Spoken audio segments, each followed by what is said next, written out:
walked off the floor of the locker room, I said to my staff, I said, I'd love to have those last 3 minutes of the first half back. I think in the media time, it was 36-33. And, you know, I'd just like to have them back, because I think they went on like a 12-0 run. And then someone said, how about the first 4 minutes of the second half? So I think the math is last 3 minutes first half, first 4 minutes of the second half, 26-3 run for Kentucky. That was the difference at the end of the game, 23 points. So I don't know if it really tells the story, but at the very least, like I say, give me those 3 minutes back. Terrific team, great talent. You know, it's a work in progress. I said to Cal after the game, like, you know, I think you're going to win this whole thing. And he says, we got some things we got to work out, but you know, he's not a Hall of Fame coach for nothing.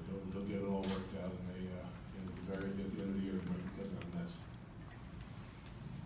Coach, is Kentucky almost like a ticking time bomb with so many guys that one of those kind of runs could happen at any time? Yeah, without a doubt. I mean, you kind of pick your poison with them. We thought we'd try to pack it in a little bit, shorten the game, and see if they couldn't make some shots, and they did. And they got so many answers, so many weapons. I mean, one guy's not making a shot, they can put somebody else in there that can do it.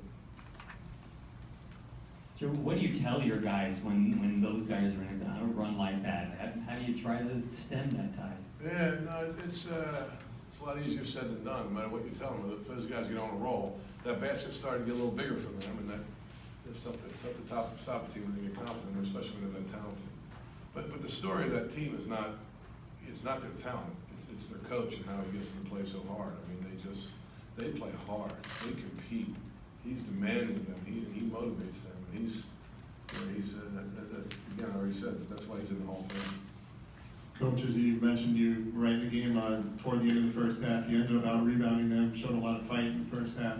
What can you take from that going forward for the rest of the season? I think we take a lot of good things from this game. And I just told the team that. We can take a lot of good things from this game. You just mentioned the fact that we out-rebounded them. You know, Rock comes a rebound or two short, he get a double-double against as good a front line as you're going to see maybe in his life, let alone this year. Deron Powers can lead any team. I mean, he can lead any team. What he did today was, you know, we're not discouraged. We're disappointed. I'm going to think about those 3 minutes, those 7 minutes forever, but we're not discouraged. We're not discouraged. This team, we've grown a lot since we limped out on Manhattan Gym, you know, 2 or 3 weeks ago. We've grown a lot, and you know, we're going to lick our wounds today. We're going to learn from it, and we can't wait to get back on the court. Rokas, just how tough was it getting rebounds against that front court, and what was the battle like all game? It was tough. We're a physical team.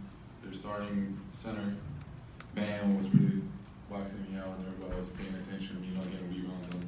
But still, I'll rebound them because Todd and Hunter and everybody else did a great job of trying to get the rebound, you know. It's just a really physical and long team. They play too big sometimes, and it was hard. It was hard. Deron, you had 18 points. You got to the line 11 times. Was that part of your game plan coming in to attack the basket and get to the free throw line as much as possible? Yeah, my coaches tell me all the time that, you know, no one's really faster than me, so I really believe that tonight, and I took that to my advantage, and I just tried to drive whenever I could. My main goal, most games, definitely, maybe all games, is just to get to the free throw line, so. For Deron and Rokas, when it is 36-33 and you're only trailing Kentucky by 3, what are you thinking in that moment? In that moment, I mean, stepping into any game, I believe I can win. I don't care who I'm playing. I'm playing Kentucky or I'm playing the Cavaliers. I don't care who it is. I'm coming in that game ready to win. So, you know, I seen it 33-36. I feel like as a group, we all believe we can win this game. So I think that really helped us out.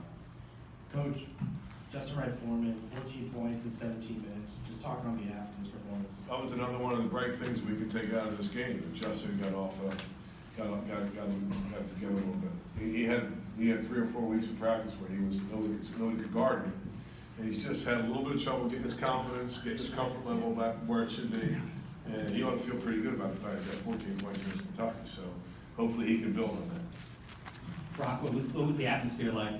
Those roars when you were making those slam dunks. What did that feel like? And both players, was this worth it? I don't know, what does it feel, because we didn't have much fans in the crowd and stuff like this. I don't really hear it, to be honest with you. All I hear was Kentucky fans and yelling and spitting on us and stuff like this, you know, just like, that's it. Was it worth it, this game? To play Kentucky, definitely. Oh, we're gonna take a lot from it, and we played 32 minutes of great basketball. Really, we can be proud of it. And 7 minutes we had a bad stretch, but I'm sure at the end of the season we're gonna look at it and they're gonna be like, hey, it was good for us. You know, we learned something from it. Well, we got some fans that we're very proud of. I'm glad they came out to see this game. And, you know, hopefully they'll be there Tuesday night when we play Stony Brook at home. But you know. Ron, what did you think? Is this worth it? Oh, definitely. I mean, I think any game we play, especially this game, I feel like we learned a lot about ourselves. You know, we can compete, and some of the games that we do play, that we need to play a lot better. So we can play like this against a top-notch team, then we definitely do a lot better against the teams we play. So. Duran, you played against Kentucky before. How does this Kentucky team compare with the one you saw 2 years ago? I think that last Kentucky team was a little more. They had a little more depth than this team did. I think More depth in this team? I think so. But especially size. They definitely had a lot more size. They had 4 or 5, 7 footers on their team that 1 year I played. So definitely think rebounding was a little different, more difficult last year. But I still was good to play in this shot. I got my chance to get back at because I didn't really have a good game last game. So. Darren, just what's it like to defend that backcourt with their size and their speed?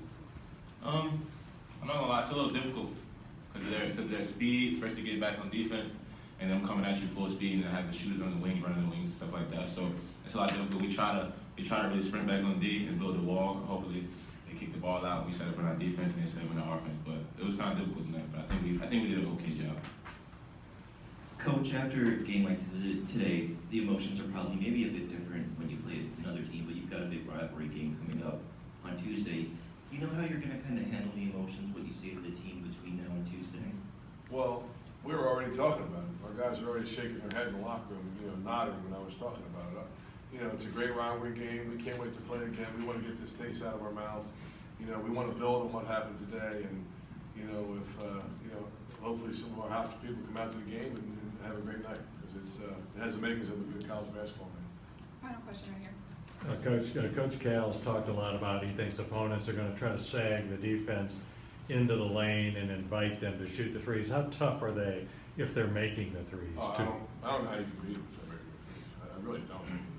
I'm sure there are teams in the country can do that. I mean, obviously they got bumped once already, but we were laying, as John Shane used to say, we were laying and praying. We were in that zone, laying and praying, laying back, hoping they wouldn't make some shots. And once they get it going, though, I don't know how you beat them.